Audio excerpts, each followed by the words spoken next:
இந்த சீகக்காய்க்கு யாரியா ஓனரு? நான் தாயா ஓனரு. அப்ப இந்த சீகக்காய் தூளுக்கு யாரியா ஓனரு? இதுக்கு நான் தாயா ஓனரு. இது ரெண்டுல எதியா நல்ல சீகக்காய்? இதுவா இதுவா? இதுதான் நல்ல சீகக்காய். இல்ல இல்ல இல்ல இதுதான் நல்ல சீகக்காய். இல்ல இல்ல ரெண்டுமே நல்ல சீகக்காய் தான். ரெண்டுக்குமே நான் தான் ஓனரு. பாத்தீங்களா மக்களே, ஓனரே சொல்லிட்டாரு. அவருக்கே கன்ஃபியூஸ் ஆயிடுச்சு, இந்த சீகக்காய் நல்ல சீகக்காயா இந்த சீகக்காய் நல்ல சீகக்காயன்னு. ஏன்னா இது ரெண்டுக்குமே ஒரு ஆள் தான் ஓனரு.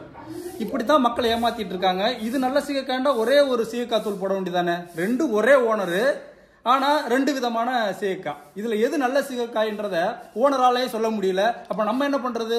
நீங்க சீகக்காய் வாங்கி, இது சீகக்காய் தூள், சீகக்காய் வாங்கி நீங்க போய் அரைப்பாங்கல்ல அரைவை மிஷின், அதுல போய் சீகக்காய் செம்பருத்தி இதெல்லாம் போட்டு அரைச்சு அந்த தூளை பயன்படுத்துங்க.